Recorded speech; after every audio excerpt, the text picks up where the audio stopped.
To மனோ 360. இன்றைக்கி நம்ம வீடியோவில் எல்லா காய்கறிகளையும் போட்டு ஒரு அவியல், சூப்பரான அவியல் வந்து நம்ம இன்றைக்கி பண்ண போகிறோம். வாங்க எப்படி பண்ணுறதுன்னு சொல்லிட்டு வீடியோவில் பார்க்கலாம் வாங்க. இந்த அவியல் செய்யறதுக்கு தேவையான காயெல்லாம் நம்ம எல்லாம் கட் பண்ணி வச்சுருக்கோம். பாருங்க, கருணக்கிழங்கு பொடி இது பாருங்க, இந்த மாதிரி நீட் வாக்கில் எல்லாம் அரிஞ்சு வச்சுருக்கோம். கத்திரிக்காய், பூசணிக்காய், இது முருங்கைக்காய், கேரட்டு, வெள்ளரிக்காய், வெள்ளை பூசணி, கத்திரிக்காய், அப்புறம் பச்சை மிளகாய் இதெல்லாம் நறுக்கி வச்சுருக்கோம். இப்போ அதெல்லாம் போட்டுக்கலாம் தான், போட்டு வதக்கலாம். சரி,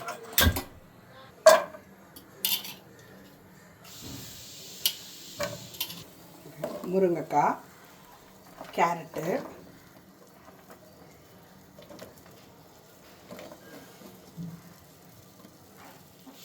வெள்ளை பூசணிக்காய், மஞ்சள் பூசணிக்காய்,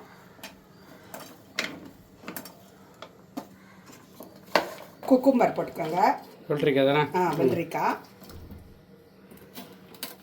கடைசியாக கத்திரிக்காயும் போட்டுக்கிறோம். என்ன காய் வேணால் போட்டுக்கலாம், கத்திரிக்காய், புடலங்காய் அதெல்லாம் போட்டுக்கலாம். உருளைக்கிழங்கு கூட சேர்த்துக்கலாம். உருளைக்கிழங்கு எல்லாம் சேர்த்துக்கலாம். கருணக்கிழங்கு இல்லைன்னா கூட உருளைக்கிழங்கு சேர்த்துக்கலாம். பீன்ஸு, வீட்டில் என்னென்ன காய் இருக்கோ எல்லா காயில் எடுத்து இந்த மாதிரி பண்ணிக்கலாம். நல்லா டேஸ்டியான ஹெல்த்தியான அவியல். 2 பச்சை மிளகாவை இப்படி நீட் வாக்கில் நறுக்கி வச்சுருக்கேன். 1/2 ஸ்பூன் மஞ்சப்பொடி போட்டுக்கலாங்க. ஒரு 2 ஸ்பூன் உப்பு போட்டுக்கலாம். குட்டி ஸ்பூனால் 2 ஸ்பூன் போட்டுக்கிறேன். 2 ஸ்பூன் தேங்காய் எண்ணெய் ஊற்றிக்கிறோம். ஊற்றிட்டு நல்லா எல்லாமே நல்லா ஒன்றா ஆகிற மாதிரி வதக்கி விடுங்க.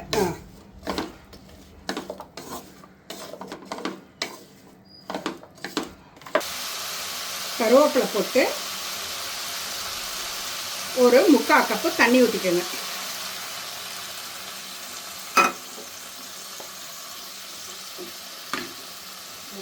இப்போ டோட்டலாக 1 கப்பு தண்ணி, இன்னொரு 1/4 கப்பு விட்டேங்க. அப்போ 1 கப்பு தண்ணி விட்ருக்கேன். இதை அப்படியே ஒரு 10 நிமிஷம் மூடி போட்டு வேக வைக்கலாங்க. இல்லைங்க, வெந்துட்டு இருக்கும்போதே நம்ம வந்து ஒரு தேங்காய், 1 கப்பு இருக்கும் தேங்காய் கப்பு, சீரகம் ஒரு 1/2 ஸ்பூனு, சின்ன வெங்காயம் ஒரு 10,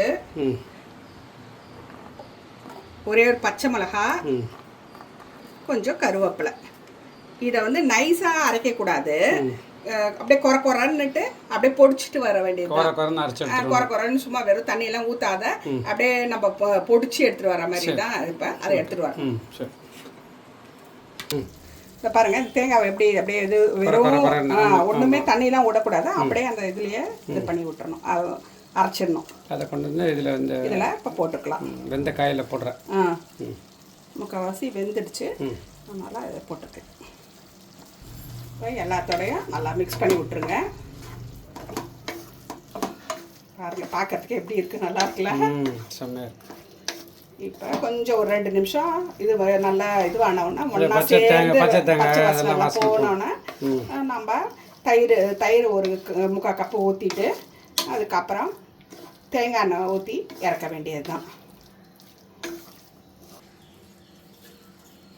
நல்லா அந்த தேங்காயெலாம் நல்லா வெந்துடுச்சு. இப்போ கொஞ்சம் இந்த 1/2 கப்பு தயிர் நம்ம ஊற்றிக்கலாம். 1/2 கப் தயிர் ஊற்றிக்குங்க.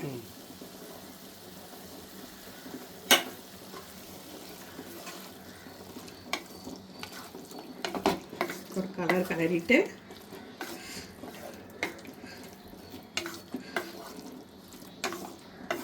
தேங்காய் எண்ணெயை நம்ம ஒரு 2 ஸ்பூனு 2 டேபிள் ஸ்பூன் தேங்காய் எண்ணெயை நல்லா இது மாதிரி ஃபுல்லாக சுற்றி ஊற்றிக்குங்க.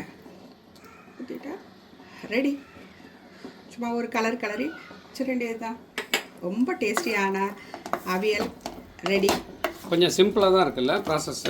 நீங்கள் காய் அரிஞ்சு வச்சுட்டோம், அதுதான் மேலே வேலை. முதல் நாளே கொஞ்சம் நைட்டு கூட நறுக்கி கூட வச்சுக்கலாம்ல. வச்சுக்கலாம். அதெல்லாம் ஃப்ரெஷ்ஷாக நல்லா இருக்கும் காய். அதுதான் வேலையே. மற்றபடி காய் நல்லா அரிஞ்சு வச்சுட்டோம்னா நமக்கு ஈஸியாக இருக்கும். ரொம்ப உடம்புக்கு ரொம்ப ஹெல்த்தியானது. எல்லா காயும் இருக்குது பாருங்கள். டேஸ்டியான அவியல் ரெடி. இன்றைக்கி பாருங்கள் சூப்பராக எல்லா காயும் போட்டு அருமையான வந்து அவியல் ரெடி ஆகிடுச்சு. இதுக்கு வந்து அடை அவியல்னு சொல்லிட்டு அடை கூட தொட்டு சாப்பிட்டு பார்க்கலாம். அப்புறம் எல்லாத்துக்குமே வந்து ரொம்ப அருமையாக இருக்கும். தொட்டு சாப்பிட்டு பார்த்து சொல்லுங்கள். ரொம்ப அந்த தேங்காய் எண்ணெய் வாசனை ரொம்ப அருமையாக இருக்குது. இதை செஞ்சு பார்த்துட்டு எப்படி இருக்குன்னு சொல்லிட்டு கமெண்ட் பண்ணுங்கள். இன்னொரு வீடியோவில் சந்திக்கலாம். லைக் பண்ணுங்கள், சப்ஸ்கிரைப் பண்ணுங்கள். பாய்.